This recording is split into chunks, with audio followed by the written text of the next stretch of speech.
As Donald Trump pushes his board of peace, many European nations refuse to join. We speak with Norway's former Prime Minister about why his government opted out.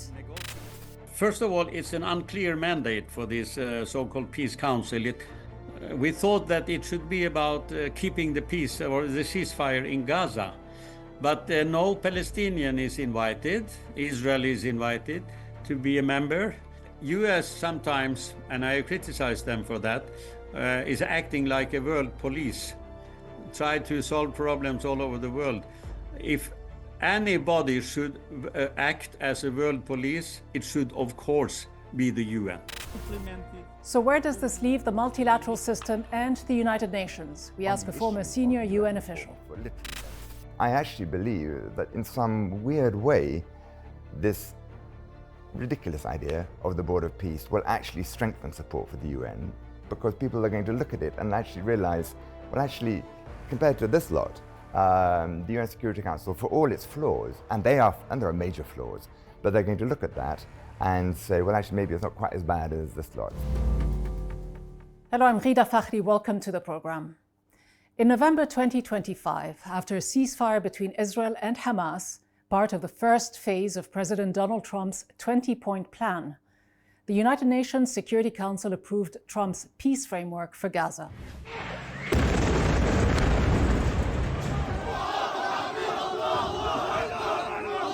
Despite Israel's repeated ceasefire violations and hundreds of Palestinians killed, Trump pressed ahead with his so-called Board of Peace, tasked with overseeing Gaza's transitional governance. By the end of January, more than 30 nations had signed on, including Israel, most Gulf states, Egypt, and NATO allies Turkey and Hungary. Several European countries, France, Italy, Norway, and Sweden, declined. So did the United Kingdom, citing concerns over Russia's President Vladimir Putin being invited. Now, while the board's charter makes no direct mention of Gaza, Trump seems intent on pushing its remit far beyond what was intended in its original Security Council-approved mandate. We're going to be very successful in Gaza. It's going to be a great thing to watch, and we can do other things. We can do numerous other things. Once this board is completely formed, we can do pretty much whatever we want to do, and we'll do it in conjunction with the United Nations. You know, I've always said the United Nations has got tremendous potential, has not used it. The board's charter urges departure from, quote, institutions that have too often failed, a reference to the United Nations and the multilateral system. Andrew Gilmour worked at the United Nations for 30 years, serving as Assistant Secretary General for Human Rights from 2016 to 2019. He joins us now. Andrew Gilmour, you called the Board of Peace a one-man show, a global megalomania. Why?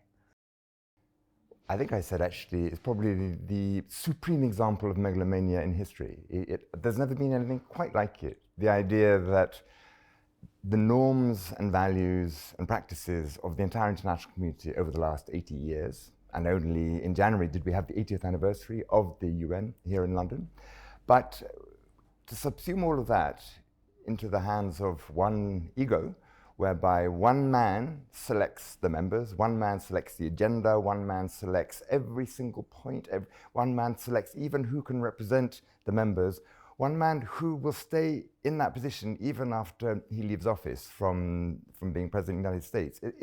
It's manifestly a one-man show. But we can't claim either that the UN has been working the way it's been structured.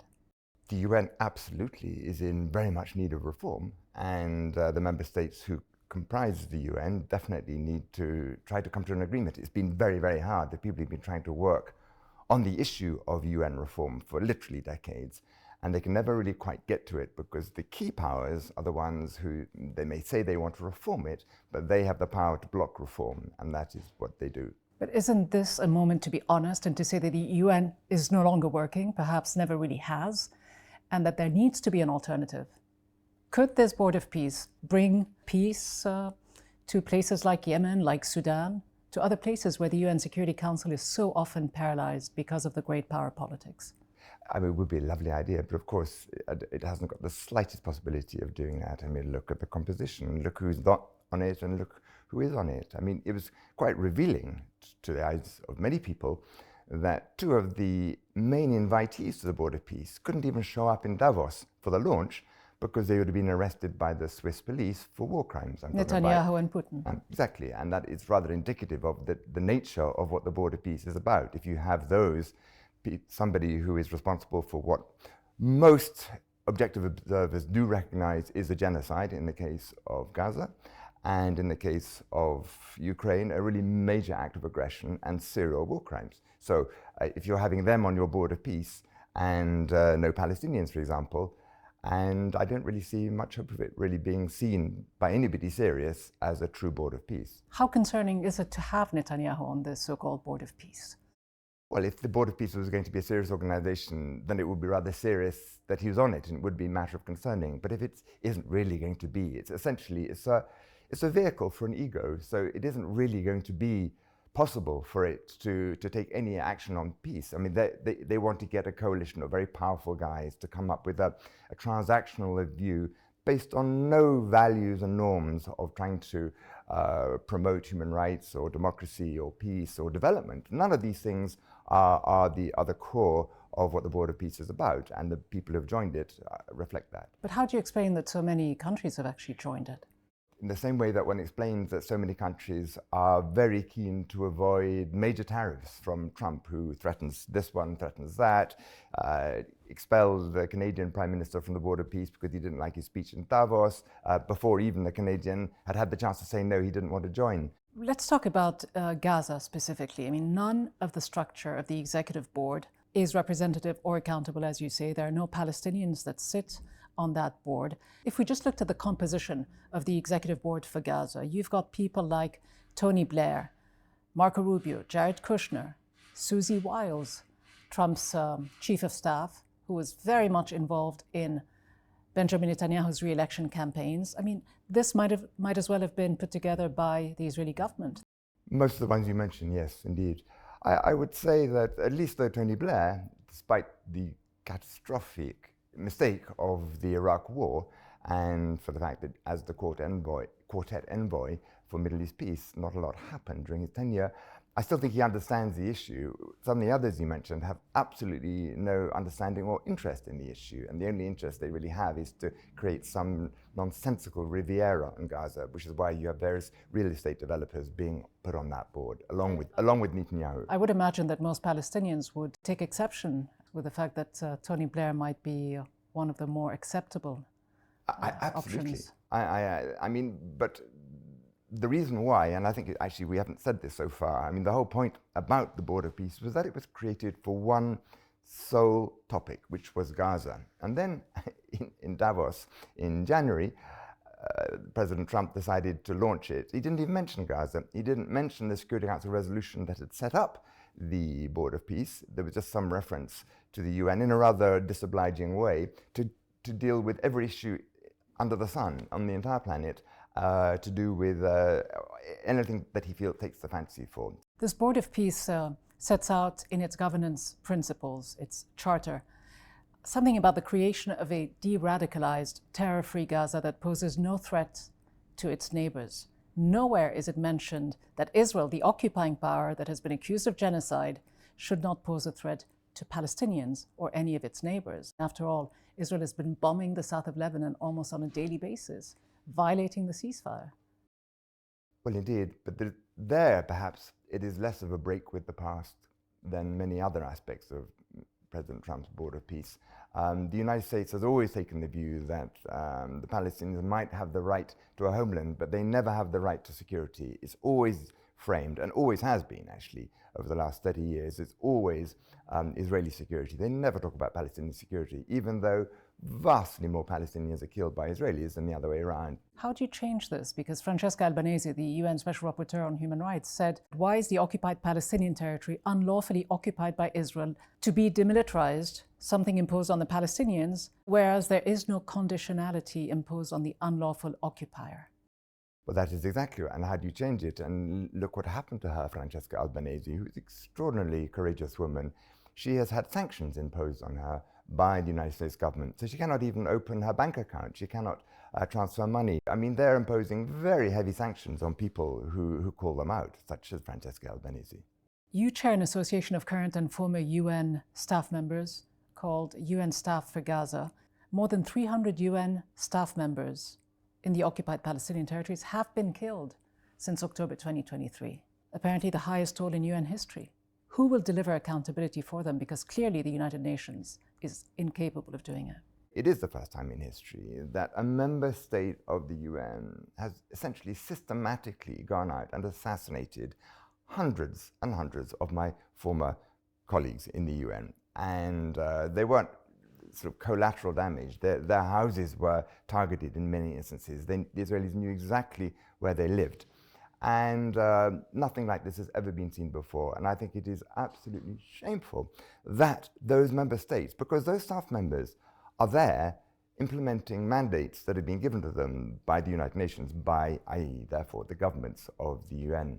And when they are killed in their line of duty, they should be particularly active in their condemnation of these assaults on UN values and UN institutions. And yet we always see how the United Nations, particularly the UN Security Council, is often used to shield Israel of any responsibility. Is it a time of reckoning for the United Nations? Can we continue to have a system that perpetuates this injustice, this reality? I certainly agree with you about the illegality and injustice, but it's not the UN that perpetuates that. The vast majority of member states of the UN, and indeed UN staff members, would do anything to end this state of affairs. The United States veto and the, frankly, moral cowardice of many European countries is what prevents the UN from actually being able to implement its very strong resolutions and strong statements. As a former UN official, someone who cares deeply about what goes on in Palestine and the Middle East as a whole, how disappointed have you been in the last 2 years to see the inability or unwillingness of the UN to do anything to put a stop to the genocide? How disappointed? I would rank it as the single worst event of my lifetime. There have been other episodes, such as the Rwanda genocide, of horrific proportions, and vastly more people were killed in that than in Gaza. But what we have seen since October 2023 is one country with the tacit and in some cases the very active support of major powers carrying out the obliteration of a people and of a territory. That's something we have never seen before. We have never seen before Western governments supporting genocide before. None of the others, not in Cambodia, not in Rwanda, not Srebrenica, not in Darfur, none of these places have Western governments actually lined up behind the party committing what the UN Commission of Inquiry and most other genocide experts regard as genocide. What was different here? What was different was that never before have we seen such a clear-cut example of people who say that they are concerned about war crimes and genocide, but actually what they mean is we are concerned about genocide when we don't like the person carrying out the genocide. When we like that person, we won't even pretend that it's genocide. We won't even claim it's genocide, or admit it, we will just deny everything. What needs to change? Will we see a United Nations in the next 5-10 years? We will see a UN, and to be very frank, I actually believe that in some weird way, this ridiculous idea of the Board of Peace will actually strengthen support for the UN. The UN, as is currently being used by its member states, is weak. And that is why it desperately needs reform. And that's, by the way, a reform that is desperately needed and wanted by the Secretary General and all other senior UN staff. But they can't force it. They can't force it, and the Board of Peace certainly won't force it because of the incredibly unsavory characters, not all of them, but a number of them, as I mentioned, to absolutely indicted war criminals among them, cannot bring forward the true vision of the United Nations. So I would hope that it would be a wake-up call for those who care about international values and cooperation and everything that came out of the horrors of the Second World War in 1945 to actually come together and do something about it. Andrew Gilmour, thanks so much for joining us. Thank you. Now, some of the European nations that have decided against joining Trump's Board of Peace cited concerns that it could sideline the United Nations.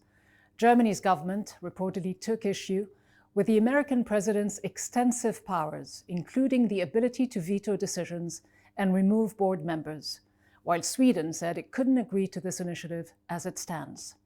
Joining us now is Kjell Magne Bondevik, former Prime Minister of Norway, which has also turned down Trump's invitation to serve on the board, warning it could weaken established international institutions.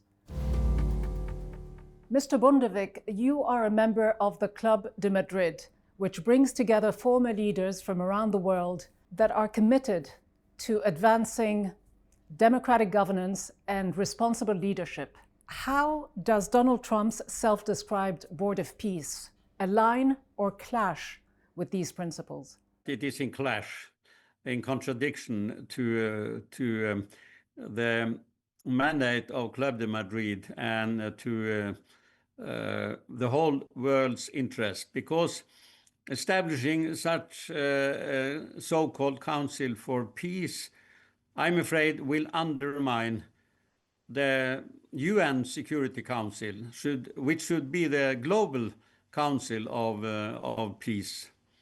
Despite that, Trump is saying that he will cooperate with UN. But the UN has clearly failed, Mr. Bondevik, and I know that you have been calling for UN reform for a long time, so have many people around the world. But if UN reform is a dead end, why do we keep pretending otherwise? We have to reform UN, and especially the composition of the UN Security Council, because, for instance, Latin America is not represented there with a permanent seat. Africa is not represented there with a permanent seat. But we cannot try to reform it by an individual initiative of the US president when we see his composition of his peace council. But his policy is in line with the general international policy of President Trump, because he's withdrawing now US from several UN organizations, and he's reducing US payment to the UN.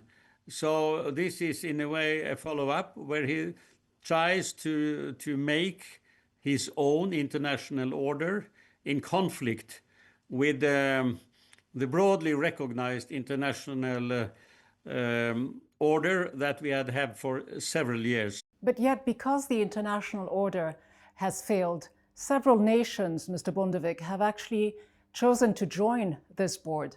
Norway opted to stay out. Was it the right decision, or could it have gained more influence by joining this? No, I think by joining this council, we will have no real influence on conflict resolution and peace. We see that, first of all, it's an unclear mandate for this so-called Peace Council. We thought that it should be about keeping the peace or the ceasefire in Gaza. But no Palestinian is invited. Israel is invited to be a member. And we should absolutely reform the UN, but of course not in this way, based on one individual president, where he should have a lifelong chair of this council, and where he only he should have a veto. That is not a democratic body at all. But neither is the Security Council, would you agree? If the system is broken, are we condemned to living with it, or should we seriously be looking at alternatives? We should look at alternatives, but that must be a reform initiated by UN itself, not by the US president. And of course, his Peace Council is no alternative at all. It's my feeling that this council is more about Trump than about peace. Looking at the situation in Palestine, Norway formally recognized Palestine as a state in 2024, but it's been more than 30 years since the Oslo Accords and the promise of peace between Israelis and Palestinians. Looking at where we are today, did Oslo lay the groundwork for today's reality by entrenching Israel's illegal occupation and deferring genuine sovereignty for Palestinians? Unfortunately, the Oslo Accords were not really followed up as they should be. The Oslo Accord was not a peace agreement. It's what's more a way for further negotiation, where you later should deal with sensitive and difficult issues. But there was a step forward because Israel recognized PLO as a representative of the Palestinians, and PLO recognized Israel as a state, and you got these Palestinian authorities to have to some limit and independence. But here's one of the key imbalances of the whole Oslo Accords. It's that it demanded that the Palestinians recognize Israel's right to exist, whereas the Israelis simply recognized the PLO. Yeah, they recognized each other. Wasn't that a fundamental problem? One recognized the other as a country that has the right to exist, but not the other way. But Israel also recognized PLO. It's not the same thing as recognizing Palestine as a state and its right to exist. No, they didn't do that, but they recognized PLO as a representative of the Palestinians, and that was a step forward. And it described the way forward for negotiating on the borders, on the refugee issue, on the capital Jerusalem issue, and so on. But all of this was deferred, Mr. Bondevik, while it normalized Israel's occupation. Was Oslo a genuine peace process, or was it intentionally designed to just push all of the core issues further down the line while Israel continued its occupation and continued its settlement building? I was not myself directly involved in these negotiations in Oslo, but I think it was a serious wish to go as far as possible at that time. They couldn't come further. The problem was a follow-up, and I think the solution is more or less obvious. It must be Jerusalem as a capital for both people. It must be borders with some swaps from 1967. Israel don't really want the two-state solution, the current government.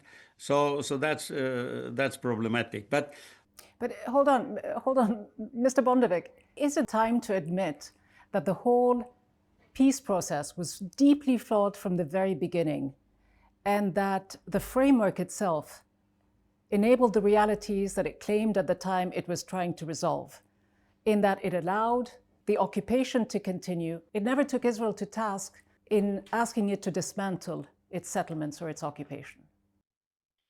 I do agree that the current situation is unacceptable, and that Israel, we must find a negotiated solution where Israel can leave the occupied territories. But the starting point for this interview was President Trump's Peace Council. And we thought that should be a peace council to secure the ceasefire between Hamas and Israel, and secure this step 2 for his peace plan. But now it is not. It's not the mandate of his peace council is not talking about Gaza. It's talking about the whole world. And I have tried to make it clear why this is not a good idea, because we have UN Security Council to deal with these matters. Is it time for Western leaders who have over the years repeated endlessly the slogan of a two-state solution to admit that it was a deception rather than a genuine and credible path to peace? No, I don't agree on that. We must remember that there are different political views and different political parties in Israel. I was colleague with Prime Minister Ehud Barak, who really wanted a two-state solution. I think two-state solution is the only sustainable alternative. But I do agree with most of what the Canadian Prime Minister said in Davos. We have now really to start thinking how to organize a new world order, because the current one is not functioning, and we have a U.S. administration withdrawing more and more from Europe. I do agree that Europe must stand up and don't rely on U.S. as much as we have done. Of course, we want the cooperation across the Atlantic, but we must do more of our own. And this is now a lively discussion within the EU and in other European countries. And I do foresee a new global order that will function. And who should lead this new global order, if not the United States? Of course, It's UN. US sometimes, and I criticize them for that, is acting like a world police, try to solve problems all over the world. If anybody should act as a world police, it should, of course, be the UN. Kjell Magne Bondevik, former Prime Minister of Norway, thank you so much for joining us. Thank you so much. Now, while former Prime Minister Bondevik argues the United Nations is an imperfect organization in need of fundamental reform, the reality is that it is an elusive goal that will probably never happen. If Trump's Board of Peace isn't a serious alternative, then Europe and the rest of the world will have to find new ways to act quickly, where the UN has failed, to stop future conflicts and genocides like we've witnessed in Gaza. That's all from me, Rida Fakhri, and the team. Thanks for watching.